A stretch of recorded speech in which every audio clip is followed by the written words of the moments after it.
Hey, what's up, guys? Welcome to Aftershock. I'm Aaron, and tonight we have the WWE NXT TakeOver San Antonio review. I will be bringing the full show results and my review to you. I know I've been away for a while, but I have all the notes from all the events. Don't worry, guys, I got it covered. I will be making the reviews up and putting them out day by day, little by little, because I'm back. So let's just dive on into this NXT TakeOver San Antonio review. The first, excuse me, the first match on the card was Ty Dillinger versus Eric Young. The match started kind of slow. Sanity gets involved multiple times early on as well. Eric Young got some really good reactions. Really good reactions from my perspective, from my point of view. Ty hit a leaping avalanche belly to belly like Kurt Angle used to do. Really cool. Ty hit a tiebreaker on Desmond Wolfe, a super kick on Dane, and then reversed the wheelbreaker, the wheelbarrow neckbreaker from Eric Young and hit him with a tiebreaker. It was pretty cool. Wolf, he ends up getting Young's foot on the ropes to break the count. Near fall, I might add. Ty hit a baseball slide to Big Dane, but when he skinned the cat after he hit the baseball slide, and he got caught with the wheelbarrow into the neck breaker. Glad to see Eric Young finally showing out and getting the win here. Next, it shows Samoa Joe sitting ringside after his whole big feud with Shinsuke Nakamura and all the speculation about the Rumble. Hint, hint.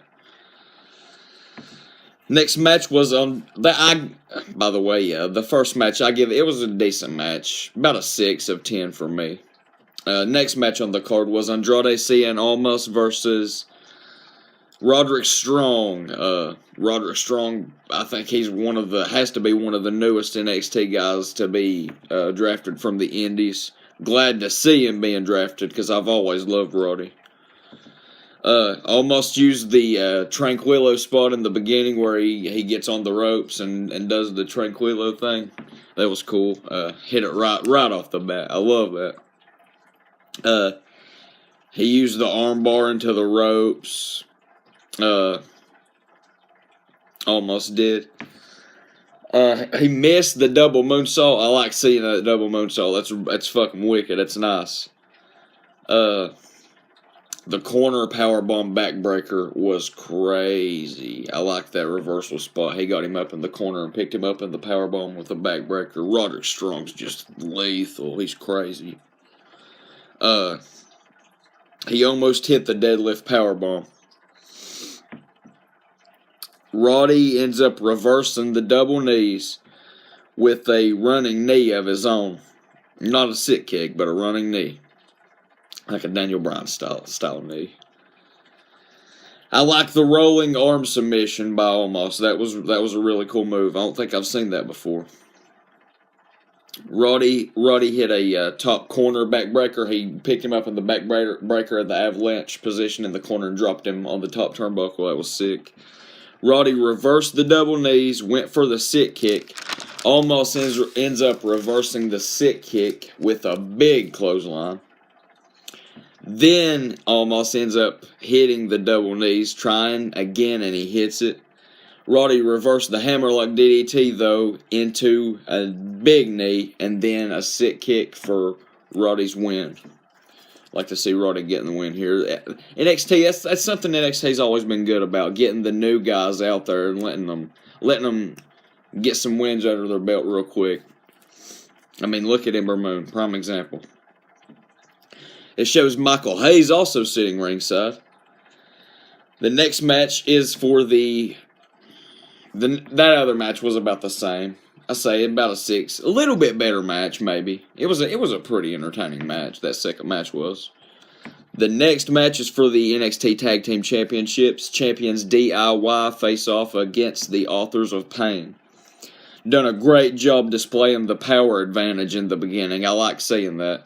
That's something NXT and WWE in general always does a good job with the size difference and showing the size difference and power differences and stuff. They're always good about that.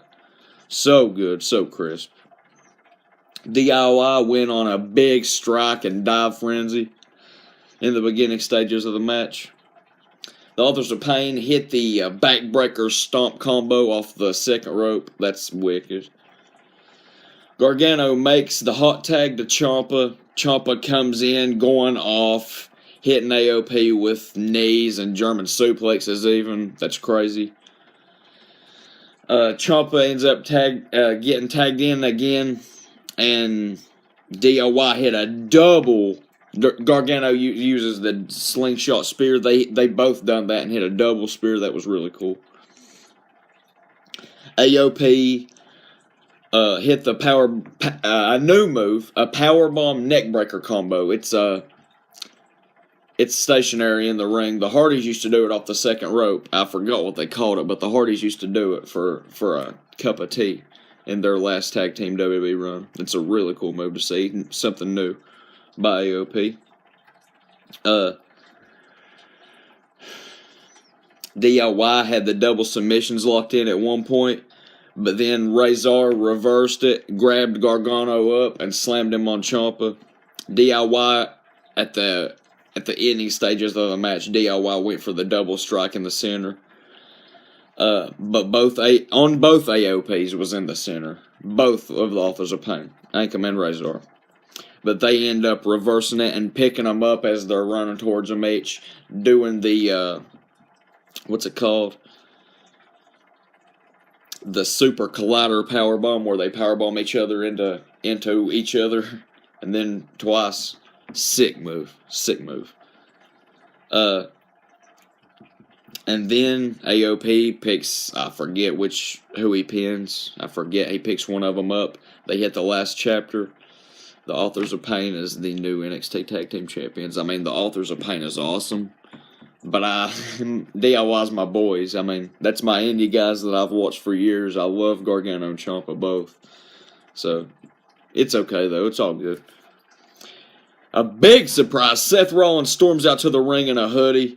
Calls out Triple H, going crazy. Triple H ends up coming to the stage, motions for security. Rollins goes through a few security guys, but then gets caught up. That was a pretty big surprise. Finally, we get to see a little bit of a confrontation. No words even, but still something. A teaser. The next match was for the Women's Championship. That World Tag Team title match was a crazy match, you guys. It was awesome. Probably about a 7. Next match was for the Women's title, Nikki Cross versus Billie Kay versus Peyton Royce versus the champion, Asuka. Kay and Royce rolled out in the beginning, but couldn't avoid action for long. Asuka shows off with a series of reversals to the duo. Then hit a double German suplex on on Peyton and Royce both. Cross ends up hitting a straight jacket neck breaker. She hit a apron draped rolling neck breaker to the outside. That was cool. Kay and Royce double suplex Cross off of the announce table at the top of the stage through a smaller table. Wicked. Asuka ends up reversing the Bulldog. Knees. I mean, I don't know what to call it. The Bulldog, Peyton Royce has her knee. Bulldog and Billie Kay Bulldogs are into it. Asuka reverses that whenever Billie Kay goes to Bulldog her into her. She jumps up and roundhouse kicks Peyton Royce. After that, a big series of roundhouse kicks and then a big buzzsaw kick to finish it up, and Asuka retains, pinning, I think, Peyton Royce. Pretty sure. Glad to see Asuka retaining. That was a fairly decent match. I give it about a 6.5 of 10. Tyler Bate sits ringside. So I don't know, why didn't they just show those three in one little mini segment? I don't get that. They spaced those out. All three of those showing them people sitting ringside. The next match and the main event of the night, Bobby Roode versus Shinsuke Nakamura for the NXT Championship. Roode had beautiful women walking with him to the ring in his entrance. The crowd obviously sang both theme songs. Shinsuke tries his head thing, his head mind games thing in the ropes, but Bobby Roode pushes him off in the beginning, and the taunts began. The crowd was absolutely insane for this match. I'm not going to lie to you guys. Roode reversed the good vibrations thing in the corner, the kicks, and got caught with a spin kick for his troubles. Shinsuke took a big backflip bump off the top rope, offsetting off the top rope. Bobby just grabbed his foot and just flipped him. A legitimate backflip. Big bump. Roode ends up stealing good vibrations, and Corey Graves called it glorious vibrations. I like that. Corey Graves is always really witty, really clever coming up with these names. Corey Graves is just phenomenal. Sad to see this is his last show on doing an NXT show. Sad. But he's going to be lead commentator on Raw, so that's cool. That's awesome for Corey Graves. Shinsuke hit the apron draped running knee and the knee drop off the drape. Or apron, the knee drop off the apron, my bad. Shinsuke hit good vibrations again, but missed the top turnbuckle laying running knee. He missed that. Roode reversed the inverted exploder suplex. Shinsuke ends up hitting the top knee, going for a second time. It works, then hits the inverted exploder. Roode ends up avoiding Kinshasa. He don't get up. He's just playing clever, playing possum. He ends up hitting a back lung blower. Shinsuke kicks out of the spine buster for a very sharp near fall. Shinsuke reverses a Bobby Roode superplex into a big diving knee, usually a prelude to the Kinshasa. But Roode reverses the Kinshasa with a pair of boots and a broken heel roll-up with his feet on the ropes. Shinsuke stomps a mud hole in Roode for a little while, then went for the armbar, couldn't get it, transitioned into the triangle, couldn't get it. Roode deadlifts him up into a roll-up, then deadlifts him into a powerbomb. Shinsuke rolls him up through his back. Roode rolls out of it. Shinsuke rolls out of it. Hits Kinshasa for a near fall. Bobby Roode legitimately kicked out of it. That's awesome. On the outside, on the apron, Shinsuke runs on the apron and does a diving Kinshasa to a standing on the apron Bobby Roode, and seemed to have hurt his leg. He gets back in the ring, hits the original Kinshasa to Bobby Roode again, but can't make the cover because of his leg injuries. Medical comes to him, checks him out for a little while. After all the commotion, after everything settles down, Bobby Roode's playing a little bit of possum. He snatches him up real quick into the glorious DDT, the Impaler. Shinsuke kicks out of it. Bobby Roode hooks on a deep crab. Shinsuke ends up reversing it into a triangle. Roode escapes out of it, backs up. Roode snatches him up again, hits the glorious DDT again for the 1, 2, 3, and the NXT Championship is glorious! Finally! Couldn't wait. I knew it was going to happen, just didn't know when. So now what's next for Shinsuke Nakamura? What's next for Samoa Joe?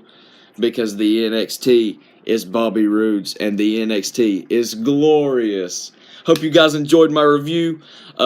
Be sure to stay tuned for tomorrow night's review of WWE Royal Rumble. Yes, I said it. I can't wait for it. It's coming up in just a little bit. My favorite event of the year. So, you know I'm looking forward to that. Stay tuned, or if you're watching later, check out the Royal Rumble after you watch this. Stay easy, guys.